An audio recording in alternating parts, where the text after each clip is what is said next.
Halo teman-teman, oke kita sekarang lanjutkan lagi membahas tentang bank dan lembaga keuangan lainnya. Jadi sebelumnya saya di eh, video yang lalu-lalu kita sudah membahas tentang bank dan lembaga keuangan lainnya dan sistem keuangan yang ada di Indonesia. Kemudian saya juga sudah membahas tentang detail tentang keuangan, kok keuangan, uang ya, tentang uang, jadi jenis-jenis uang dan lain sebagainya. Kemudian saya juga sudah membahas tentang otoritas moneter dan kebijakan moneter khususnya yang ada di negara kita ya, yang ada di Indonesia. Kemudian kali ini saya akan melanjutkan membahas tentang jenis aktivitas dan produk bank, di mana fokusnya adalah pada jenis bank atau layanan-layanan bank yang ada saat ini.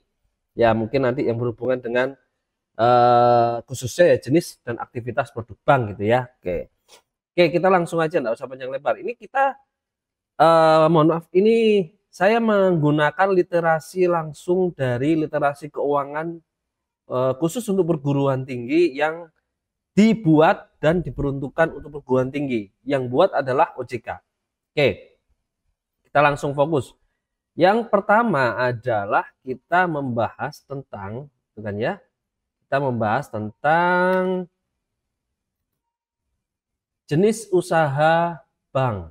Jadi di sini apabila kita bisa memiliki jenis, apabila dilihat dari jenis usahanya, bank itu kita bisa lihat dari fungsinya, kemudian kepemilikannya, statusnya, kegiatan operasionalnya, gitu kan ya. Kemudian eh, universal atau spesialnya, kemudian digital banknya. Nah, kita bahas satu persatu. Yang pertama kita lihat dari sisi fungsinya. Nah, apabila kita lihat dari sisi fungsinya, gitu kan, bank itu sendiri yang pertama adalah bank sentral, di mana fungsi dari bank sentral itu sendiri adalah institusi yang bertanggung jawab menjaga stabilitas harga atau nilai suatu mata uang yang berlaku di negara tersebut.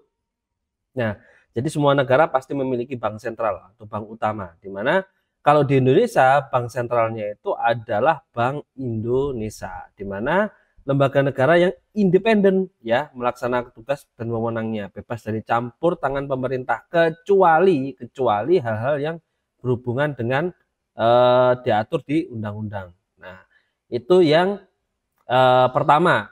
Kalau apabila kita lihat dari fungsinya, itu yang pertama adalah bank sentral.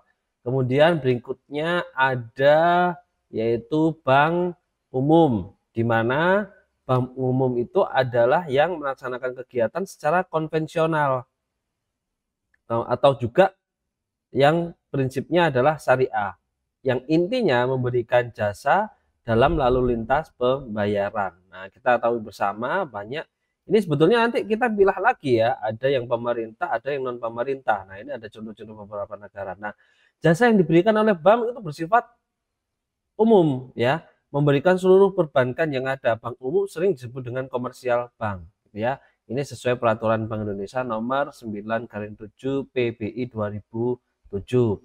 Oke, kalau dilihat dari fungsinya itu ada tiga. Yang pertama adalah bank sentral, kemudian yang kedua ini adalah bank umum, yang berikutnya yang ketiga ini adalah bank perkreditan rakyat. Nah, ini lebih spesifik lagi. Fungsinya untuk apa? Nah, kita tahu kalau bank sentral tadi secara umum, secara dalam hal ini kontrol dari semua bank gitu ya, bank yang ada di Indonesia. Kemudian yang kedua adalah ada bank umum, di mana memberikan jasa layanan yang berhubungan dengan pertukaran uang, jasa layanan uang dan lain sebagainya. Yang berikutnya adalah bank perkreditan rakyat, di mana fungsinya adalah konvensional atau prinsip syariah yang memberikan jasa dalam lalu lintas pembayaran, di mana yang khususnya adalah berhubungan dengan kredit.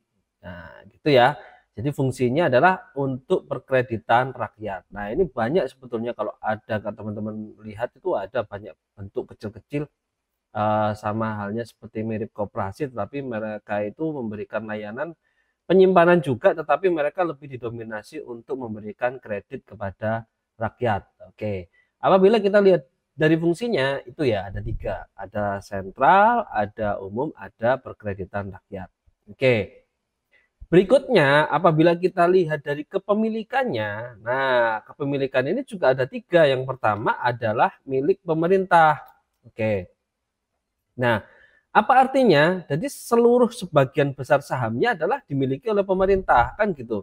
Nah, contohnya ada ya ini BRI, kemudian ada BNI, kemudian ada Mandiri, ada BTN, itulah itu bank-bank yang memang mayoritas sahamnya adalah milik pemerintah. Kita ketahui bersama BRI, Mandiri, ya walaupun BRI sama BNI ini mungkin dari awal ya memang kepemilikan dari pemerintah. Lah Mandiri ini adalah gabungan dari beberapa bank yang memang apa ya liquid ya. Dan kemudian bank ini ya Bank Mandiri ini mendapatkan suntikan dana salah satunya dari Bank Indonesia sehingga agar liquid dari atau kesehatan bank tersebut itu menjadi sehat kembali. Nah, karena banyaknya suntikan akhirnya kepemilikannya menjadi milik negara. Simpelnya istilahnya bukan istilahnya, ceritanya seperti itu. Mungkin kalau teman-teman bisa cek nanti silakan dicek. Ini gabungan dari beberapa bank. Kalau tidak salah di slide saya ini juga saya sedikit bahas kok ada bank-bank ya termasuk Bank Mandiri ini sehingga menjadi salah satu beberapa bank dijadikan satu menjadi satu sehingga menjadi bank. Nah, kebetulan Bank Mandiri ini adalah menjadi bank miliknya pemerintah. Oke, kemudian ada contohnya kalau ini adalah secara nasional gitu ya, pemerintah pusat atau secara nasional di pemerintah daerah juga ada gitu ya. Teman-teman pasti tahu ada Bank DKI, Jabar, kemudian ada Bank Jatim, Bank Sumsel, Bank Papua dan lain sebagainya. Tetapi pada dasarnya secara kepemilikan itu adalah milik dari pemerintah. Itu yang pertama. Kemudian ada juga bank yang miliknya swasta nasional. Nah, di mana seluruh sebagian besar sahamnya dimiliki oleh swasta tapi nasional ya, bukan luar negeri. Nah, akte pendiriannya juga kepemilikannya kepemilikan swasta, bukan negara gitu ya. Dan yang punya adalah pihak swasta. Contohnya ya tahu teman-teman ya, ada BCA, Bank Mega, Mayapada, Panin. Saya enggak tahu ini Mayapada kayaknya sudah berubah ya, tetapi saya enggak tahu lagi, saya yang kurang update. Jadi ada bank-bank yang memang saat ini ya mohon maaf ini ya, mungkin slide ini saya buat 2 tahun atau 1 tahun yang lalu saya lupa. Kemungkinan ada sedikit perubahan, mohon maaf apabila tidak sesuai dengan contoh yang sesuai topik yang kita sedang bahas. Gitu ya. Nah, ini ada bank-bank yang lainnya, ada Sahabat Sampurna, BTPN dan lain sebagainya. Dan pada dasarnya ini adalah milik dari swasta nasional. Kemudian berikutnya ada kepemilikannya itu adalah milik asing, di mana sebagian seluruh kepemilikan sahamnya itu adalah dikuasai pihak asing. Nah, pihak asing tersebut terbukti menjadi pengendali atas bank tersebut. Nah, di sini ada 3 bentuk ya, 3 bentuk bank milik asing di Indonesia. Yang pertama adalah campuran, di mana campuran ini adalah pemegang sahamnya pihak lokal dan pihak asing. Contohnya adalah BNP Parayangan.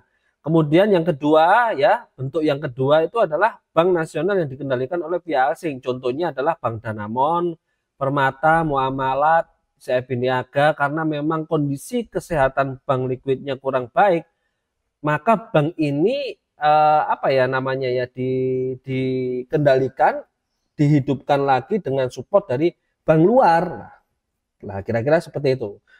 Agar bisa beroperasional lagi, maka bank tersebut dikendalikan oleh atau disupport oleh bank asing gitu ya atau pihak asing sehingga bank tersebut bisa berjalan lagi memberikan layanan kepada masyarakat. Nah, ini yang bentuk yang kedua. Ada yang bentuk yang ketiga adalah bank kantor cabang asing ya.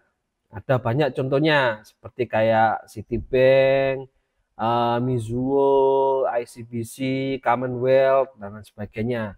Ini Commonwealth kalau tidak salah sudah dimiliki siapa ya? Kalau saya lupa ini. Ada Maybank kalau tidak salah ini dimiliki Maybank atau bagaimana? Saya lupa.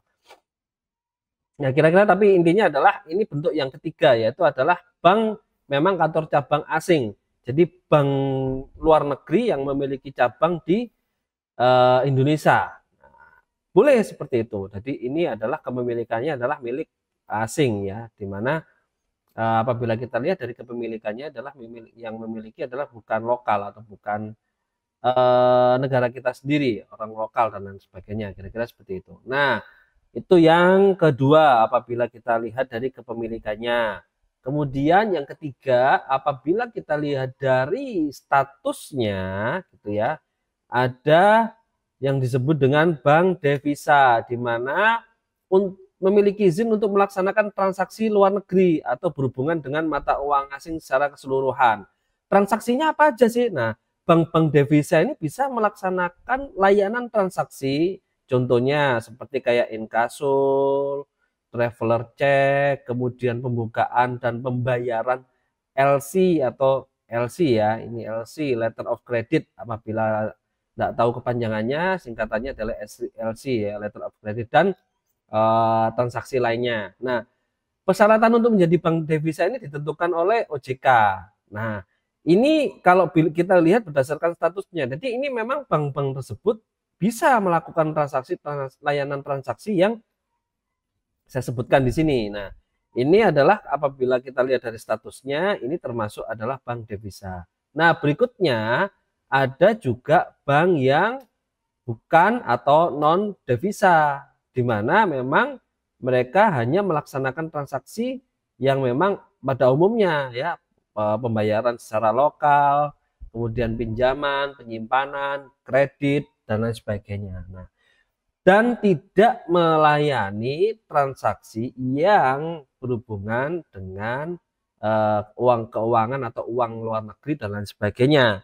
Nah, ada bank-bank yang memang statusnya itu adalah non devisa. Nah, kalau kita pergi ke luar negeri, kita ya tidak mungkin bisa menggunakan jasa layanan dari bank ini, yang memang karena memang dia tidak memberikan layanan untuk apa namanya transaksi sampai hingga ke luar negeri.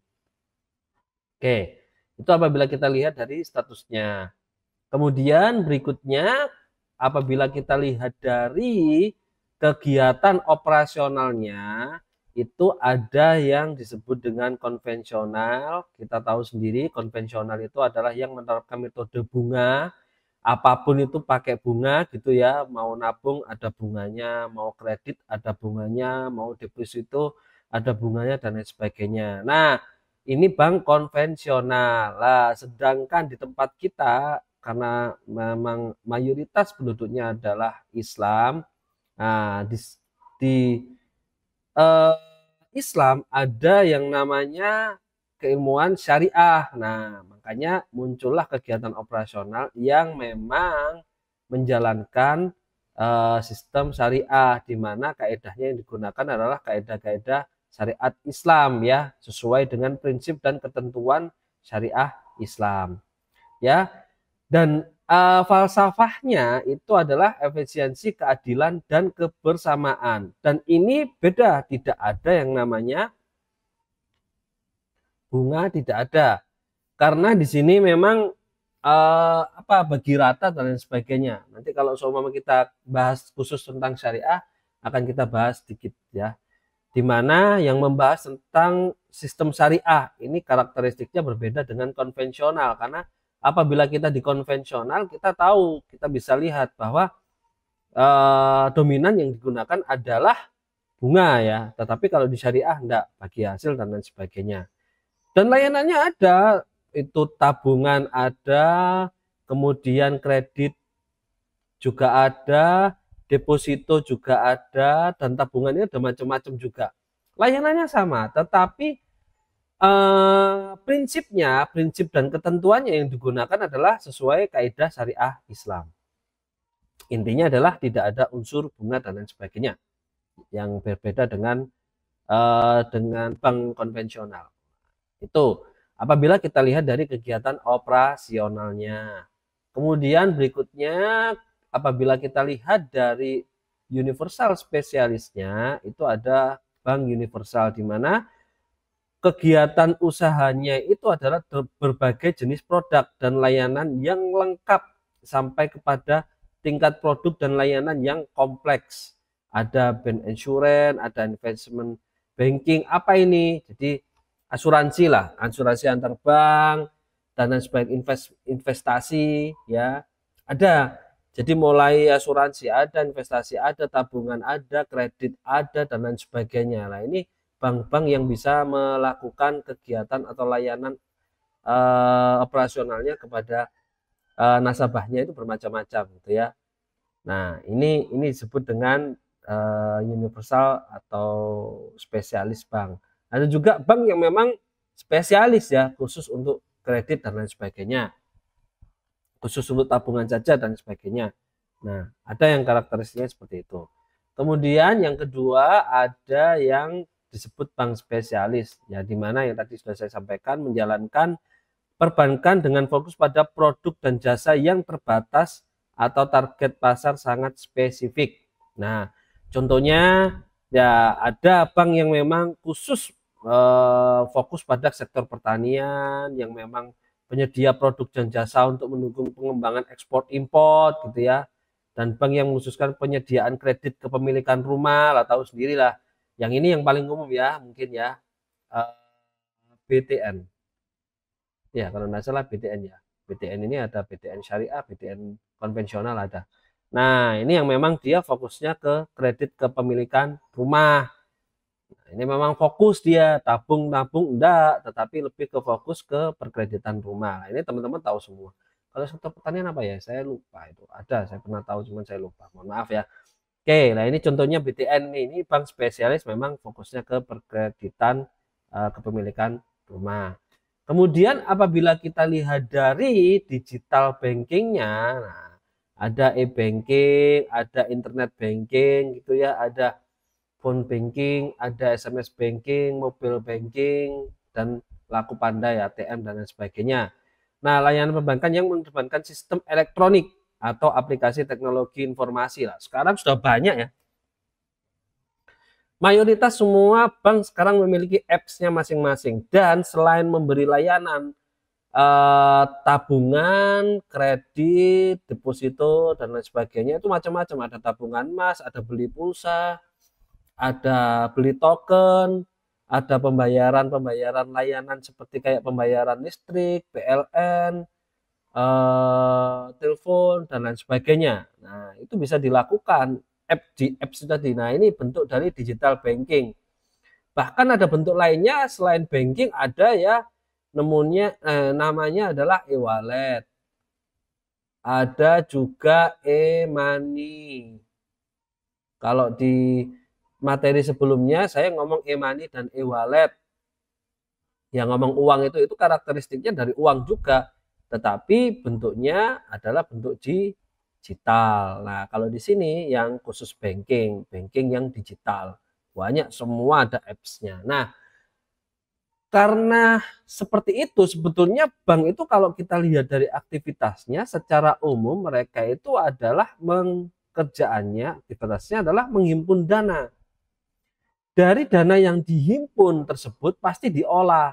Diolah bagaimana mengolahnya? Kan tidak mungkin mereka saat funding dana atau menghimpun dana ini, dananya cuma ditampung kemudian dia bisa memberikan, setelah ditampung kemudian mereka bisa memberikan bunga. Lah bunganya pertanyaannya dari mana? Ya kan, bunganya dari mana? Nah, bunga ini hasil dari olahan dana yang telah dihimpun. Jadi dana ini diolah. Nah, setelah diolah, ini olahnya bagaimana? Salah satu cara ngolahnya adalah menyalurkan dananya atau dikreditkan. Nah, saat dikreditkan atau dipinjamkan, ini kan pasti dapat bunga. Ini pasti dapat bunga. Nah, bunga kredit ya. Nah, dari bunga kredit ini adalah keuntungan. Nah, keuntungan ini nanti dipakai. Salah satunya untuk, nah ini uangnya diolah kan, untuk memberikan bunga kepada nasabah yang menabung atau mengumpulkan atau menaruh, yang intinya adalah tugas bank menghimpun dana ini memberikan bunga kepada nasabahnya. Ada juga selain bentuk tabungan juga memberikan jasa layanan servis gitu ya. Servis apa itu? Ada bentuk ATM, ada bentuk transfer, ada sekarang yang tadi saya sampaikan apps gitu ya. Aplikasi Android-nya atau mungkin aplikasi iOS-nya dan lain sebagainya. Nah, ini yang memang diberikan oleh bank. Nah, apabila kita bahas satu-satu dari pertama yaitu menghimpun dana atau funding, apa yang mereka lakukan? Jadi menghimpun dana berarti mengumpulkan dana dengan cara membeli dari masyarakat dalam bentuk simpanan giro bisa, tabungan bisa, deposito bisa. Dan itu adalah bentuk-bentuk dari penghimpunan dana. Nah, strateginya ya pasti memberikan apa? Memberikan imbalan. Imbalannya dalam bentuk suku bunga atau mungkin hadiah atau layanan yang jelas ya, layanan yang menarik. Karena notabene para nasabah itu sebetulnya tidak hanya membutuhkan layanan dalam artian mendapatkan bunga, tetapi bagaimana mereka bisa apa ya melakukan operasional keuangannya dengan cepat, entah itu transfer dan lain sebagainya. Nah, itu harus dilakukan karena dengan melakukan ini, nah harapannya bank ini bisa mendapatkan kepercayaan. Kemudian tingkat pendapatnya juga bisa diperkirakan, risiko penyimpanan dananya bagi masyarakat atau mungkin bagi nasabah juga bisa terkontrol, bagi bank juga sudah jelas bisa terlihat. Kemudian pelayanan dari bank itu sendiri juga menjadi tolak ukur bahwa apakah layanan ini memang dinyatakan baik atau tidak layanan dari bank tersebut. Nah, kira-kira gambarannya seperti itu. Kemudian apabila itu menghimpun dana dan juga dari menghimpun dana itu bisa didapatkan dari 3 sumber ya. Dari dana bank itu sendiri, di mana dana intern ya, bisa dalam bentuk saham, cadangan bank dari laba tahun lalu, ada juga laba bank yang belum dibagikan. Kemudian ini yang sumber pertama. Kemudian yang kedua dari masyarakat dalam bentuk deposito, giro, tabungan, dan lain sebagainya. Nah, kemudian ada juga dari pinjaman, ada apa namanya call money, pinjaman antar bank itu bisa, kredit likuiditas Bank Indonesia.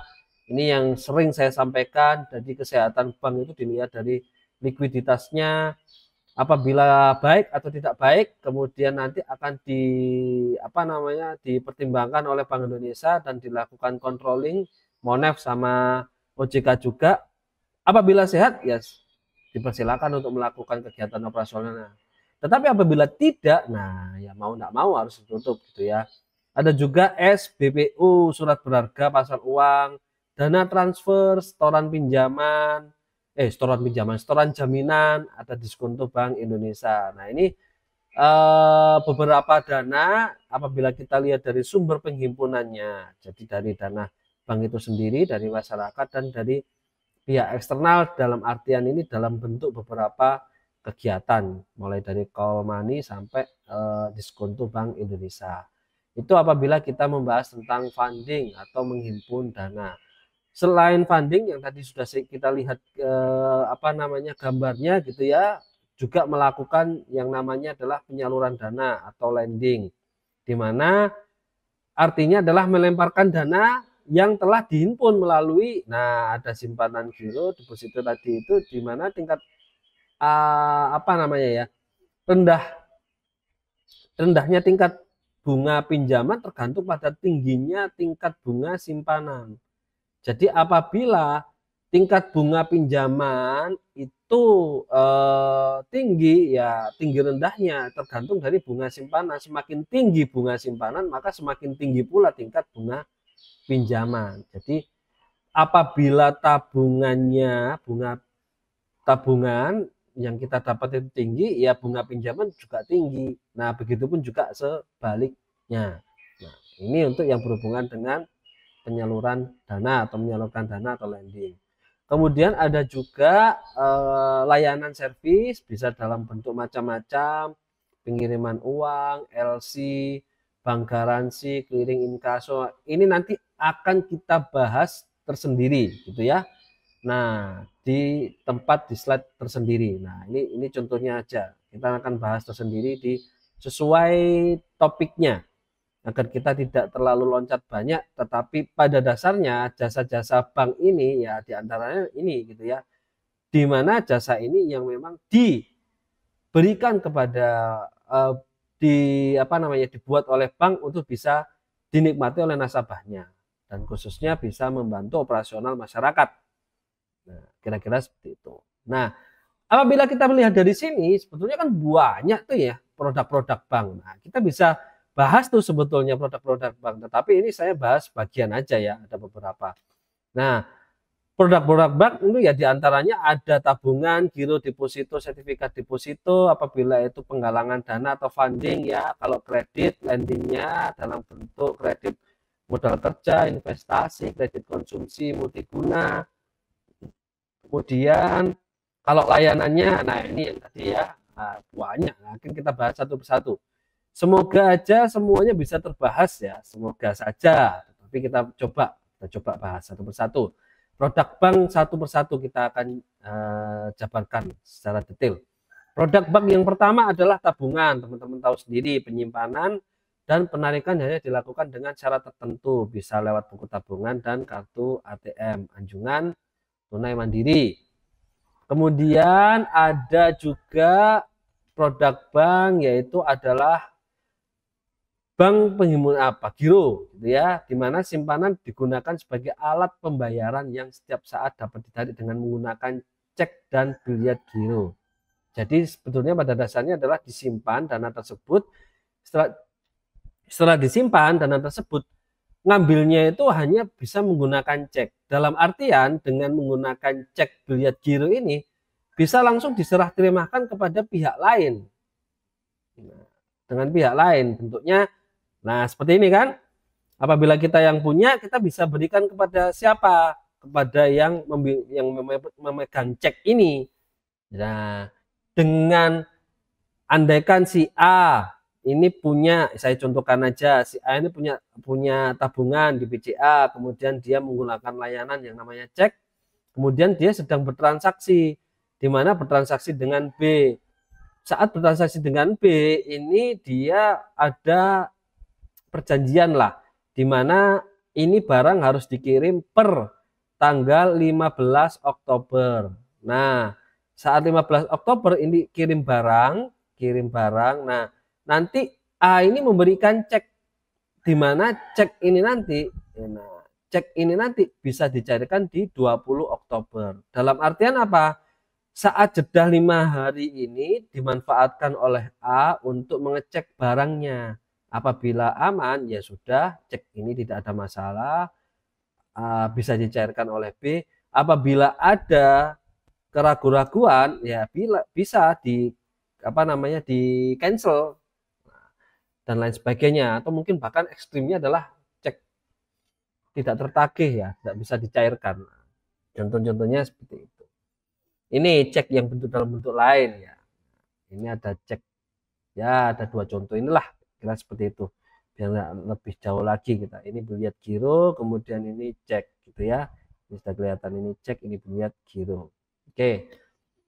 Kemudian ada contoh yang lainnya, yaitu adalah deposito, di mana simpanan yang penarikannya hanya dapat dilakukan dengan waktu tertentu ya, di waktu tertentu berdasarkan perjanjian nasabah dengan bank.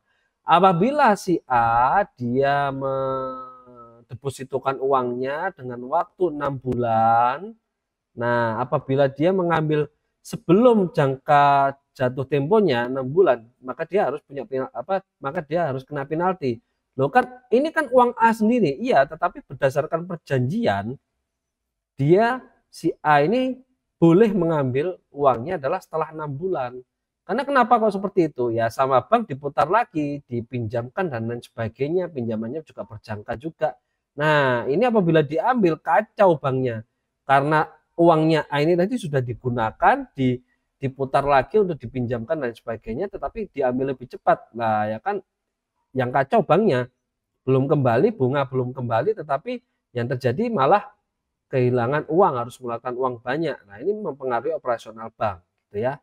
Ini produk yang deposito. Kemudian ada produk yang lainnya adalah sertifikat deposito, di mana sama karakteristiknya 3, 2, 3, 6, 12 deposito ini berbentuk sertifikat ya, dapat diperjualbelikan. Jadi ada sertifikatnya. Depositonya ada sertifikatnya dan ini bisa diperjualbelikan. Deposito ini nanti bisa dicairkan sama orang pemegang sertifikat ini. Simpelnya seperti itu. Apabila deposito yang pertama adalah terhadap nasabah itu sendiri, kalau ini ada sertifikatnya dan sertifikatnya ini bisa dipegang oleh bukan pemiliknya, bukan nasabahnya yang membuat ini, tetapi yang memiliki sertifikat ini yang berhak dan bisa memiliki dana yang ada di sini. Gitu ya, itu sertifikat deposito. Kemudian ada lagi produk kredit modal kerja, di mana untuk jangka pendek seperti kayak kebutuhan aktiva lancar. Ini juga ada produk ya seperti kayak bank-bank yang menyediakan layanan ini loh, apa namanya, kredit sepeda motor, kredit mobil, elektronik, kredit elektronik, itu kan ada tuh bank-bank yang menyediakan layanan seperti itu. Nah, ini kredit untuk modal kerja. Ini salah satu produknya juga. Kemudian ada produk yang lainnya yaitu adalah kredit investasi, di mana ini untuk jangka panjang ya, yang berupa aktiva tetap, bisa jadi itu rumah, tanah, gudang, gedung, apartemen, dan lain sebagainya. Ini adalah salah satu bentuk produknya juga untuk kredit investasi aktiva tetap yang memang jangkanya adalah jangka panjang. Jangka pendek, jangka panjang bedanya apa? Kalau jangka pendek kurang dari 1 tahun, kalau jangka panjang lebih dari 1 tahun, kurang dari 1 tahun. Ini jangka panjang, ini jangka pendek, ini jangka panjang. Kira-kira seperti itulah. Oke, ada lagi produk yang lainnya yaitu kredit konsumsi multiguna. Wujudnya berupa pembelian mobil, rumah, barang konsumsi. Lah ini macam-macam. Ini biasanya leasing. Ada karakteristiknya juga leasing, multiguna. Ini ada sambungan juga sih sebetulnya. Leasing akan kita bahas tersendiri. Karena leasing itu karakteristiknya juga lebih luas.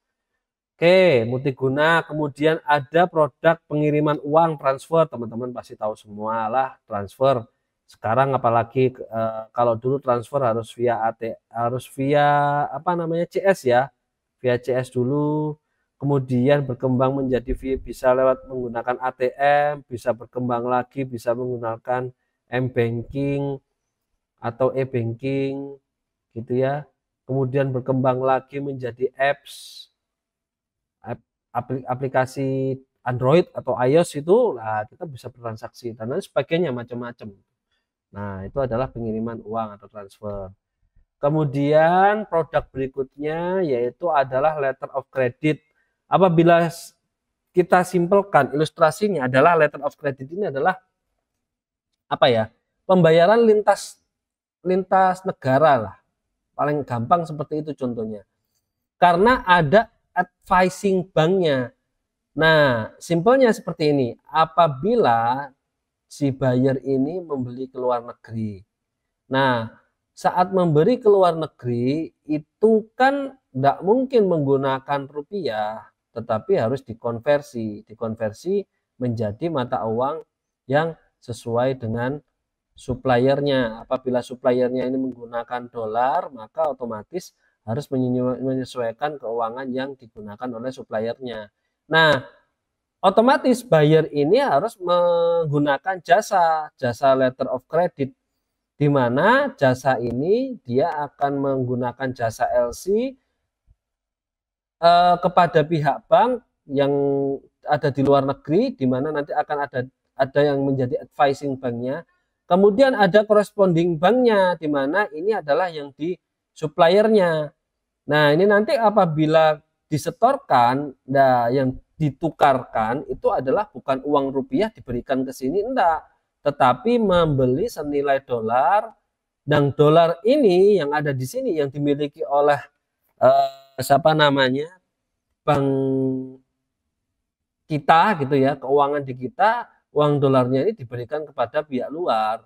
Nah, kira-kira seperti itu. Makanya harus ada yang namanya penggunaan LC ini untuk bertransaksi ke luar negeri, khususnya yang berhubungan dengan import, ekspor import, kira-kira seperti itu. Nah, ini akan dikontrol oleh bank utama, bank sentral. Nah, di sini bisa lihat antar bank sentral, gitu ya. Antar bank sentral ini nanti bisa menimbang uang yang ada dimiliki oleh bank sentral ini bagaimana. Nah, makanya suatu bank sentral ini bisa mendapatkan bermacam-macam uang luar negeri itu dari sumber devisa, bisa dari TKI, bisa dari ekspor. Sedangkan mereka harus mengeluarkan dolar juga. Ada beberapa kegiatan apabila warganya keluar dari negara untuk kegiatan apa namanya ya, traveling, kemudian ada juga import, membeli barang luar harus menggunakan mata uang. Nah, ini kalau mengeluarkan otomatis bagaimana? Ini harus ada kontrol di sini. Makanya harus menggunakan advising bank ini. Ada bank di mana menjadi penengahnya yang memang nanti melakukan tukar menukar mata uang yang sedang digunakan oleh masyarakatnya. Oke, itu kalau LC. Kemudian ada juga bank garansi gitu ya. Bank garansi yang diberikan oleh bank berupa jaminan pembayaran sejumlah tertentu uang yang akan diberikan kepada pihak yang menerima jaminan. Hanya apabila pihak yang dijamin melakukan cedera janji. Nah, ini bisa karakteristiknya perjanjian antar bank atau mungkin perjanjian antar nasabah dengan bank. Lah, ini ada bank garansinya. Nah, kira-kira seperti itu. Nah, bisa dalam bentuk seperti ini apabila kita ilustrasikan. Nah, di sini cara kerja bank garansi itu standby ya, garansi atau standby letter of credit. Jadi yang tadi saya ada advisernya, ada advisornya bank ini yang memang menjadi garansinya. Nah, seperti kayak LC tadi lah, tetapi apabila ada cedera janji atau tidak sesuai dengan hal yang dibayarkan, ya nanti advising bank ini yang memenuhi terlebih dahulu kepada pihak yang apa namanya yang terkena cedera janji. Nah, berikutnya ini akan melakukan tindakan kepada aplikannya atau apa namanya nasabah yang memang melakukan kejahatan atau memang mengingkari janji. Nah, ini akan melakukan apa namanya tindakan kepada ini. Tak apapun itu karakteristiknya bermacam-macam ya. Itu akan lebih luas lagi apabila kita contohkan sampai kasus per kasusnya. Oke. Kemudian ada produk yang lainnya juga clearing inkaso. Clearing tahu lah ya, pertukaran warkat antar bank di mana atas nama bank maupun nasabah yang hasil perhitungannya diselesaikan pada waktu tertentu, itu kalau clearing ya, pertukaran warkat. Warkat itu sendiri adalah disebut merupakan alat pembayaran bukan tunai yang diatur dalam peraturan perundang-undangan atau ketentuan lain yang berlaku dalam yang lazim ya dilaksanakan transaksi pembayaran. Itu warkat ya, jadi clearing pertukaran warkat. Kemudian data keuangan elektronik warkat. Kemudian kalau inkaso ya pemintaan nasabah melakukan akseptasi kepada pihak tertagih. Jadi intinya nagih lah, kira-kira karakteristiknya seperti itu dengan model sistem inkaso. Ada produk yang berikutnya yaitu adalah kartu plastik. Nah, ini tahu sendiri ATM gitu ya. Oke, kemudian ada juga produk yang lainnya yaitu money changers apabila kita menukarkan uang gitu ya. Kemudian ada lagi traveler check. Nah, ini cek yang dipergunakan untuk transaksi beli ditukarkan kembali mata uang yang dikehendaki nasabah selama dalam perjalanan. Nah, ceknya adalah cek-cek untuk traveler sesuai dengan apa namanya kebutuhannya. Nah, apabila kita punya US 50 ya kita tinggal lakukan pertukaran ini. Nah, sesuai dengan US-nya ini sesuai dengan nilai yang tercantum di ceknya. Kemudian ada yang lainnya juga yaitu adalah telebanking, yaitu perbankan langsung ditujukan setiap klien yang ingin sederhana aman untuk mengelola keuangan melalui telepon. Ya, dapat menggunakan sebagai pelengkap yang nyaman dan dengan internet produk perbankan. Kemudian ada juga produk bank kustodian yang untuk menjaga perusahaan individu aset keuangan. Nah, di mana itu fungsinya untuk apa? Untuk penyimpanan aset. Nah, seperti saham, obligasi. Nah, Ini mengatur apa? Ya ini mengatur sahamnya biar aman disimpan bagaimana, obligasinya disimpan bagaimana. Nah, ini layanan juga diberikan oleh bank agar sahamnya ini aman, obligasinya ini aman. Dilakukan controlling ya, atau mungkin apa ya namanya ya? Bukan hanya controlling, jadi ini pengawasan juga, pengawasan terhadap sahamnya. Jadi ini orang yang memberikan layanan ya. Layanan untuk menjaga asetnya dari orang-orang yang dimana asetnya itu dalam bentuk saham, bentuk obligasi. Nah, ini dikontrol atau diawasi oleh kustodian. Kalau apabila luput, ya kemungkinan bisa jadi bermasalah. Bermasalah contoh saham jadi turun, atau mungkin obligasi ternyata perusahaannya bangkrut, kita tidak bisa nagih dan lain sebagainya. Lah, ini harus ada orang yang memang khusus melakukan layanan ini, layanan kontrol untuk kondisi dari produk-produk tersebut. Contohnya adalah produk saham dan obligasi. Kira-kira simpelnya seperti itu. Kemudian ada produk lagi yaitu adalah wali amanat, di mana apa ya, sebagai fasilitator lah pemegang kepentingan surat berharga. Nah, ini sama halnya juga berkesinambungan dengan kustodian tadi itu ya. Jadi yang memang mewakili kepentingan dari pemegang surat berharga. Nah, macam-macam kan surat berharga kan ada macam-macam. Obligasi juga iya, saham juga iya, sun atau surat utang negara juga iya, itu sama mirip dengan obligasi ya kalau sun dan lain sebagainya. Ini ada wali amanatnya. Ini satu kesatuan. Harusnya ada wali amanat juga, produk layanannya adalah kustodian.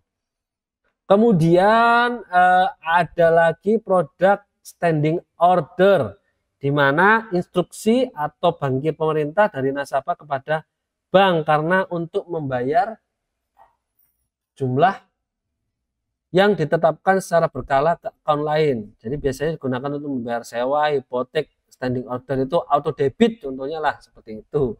Itu juga bisa lah. Itu bentuk kecil dari standing order. Nah, ini layanannya diberikan seperti itu. Kalau kita biasanya apa namanya ya, kredit rumah, karakteristiknya bisa itu kan auto kredit atau debit ya. Jadi uang kita otomatis dikurangi. Nah, itu salah satu layanan standing order yang digunakan oleh bank-bank.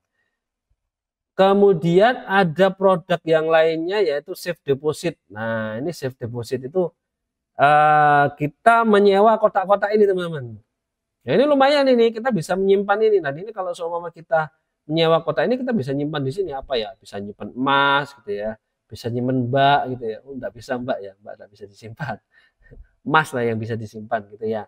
Nah, ini ukuran box dalam jangka waktu tertentu penyewaan. Kira-kira seperti itu. Itu adalah produk-produk dari bank. Oke, kira-kira itu yang mungkin bisa saya sampaikan yang berhubungan dengan aktivitas dan layanan bank. Jadi banyak sekali sebetulnya teman-teman, dan mohon maaf sebetulnya masih banyak yang bisa kita bahas yang berhubungan dengan aktivitas bank, karena kita itu kalau melihat kondisi saat ini yang notabene slide saya ini sebetulnya sedikit telat ya, karena perkembangannya 2 tahun yang lalu itu ekstrim sekali ya, apabila pasca COVID itu ngeri sekali, transaksi semua di gadget. Jadi sebetulnya bank itu akhirnya ya penyedia layanan benar-benar menyediakan, bahkan nasabah itu bisa menggunakan layanannya itu tanpa harus hadir ke banknya. Bahkan yang dulu apabila kita contoh kehilangan buku rekening, ATM dan lain sebagainya, itu tidak usah menemui CS. Kalau sekarang khusus di satpamnya aja sudah bisa, karena ada anjungannya, ada mesinnya yang kita bisa ngurus sendiri, otomatis bisa langsung dicek menggunakan finger, menggunakan KTP, dan langsung bisa Anda mendapatkan ATM-nya lah. Hal-hal yang seperti itu sudah ada anjungannya, sampai secanggih itu ya. Jadi notabene saya bisa katakan, saya bisa sampaikan bahwa memang slide ini sedikit telat, bukan sedikit ya, ekstrim sekali telatnya, hampir 30 lah, 20-30% terlambatnya. Terlambatnya tentang apa? Perkembangan yang ada saat ini.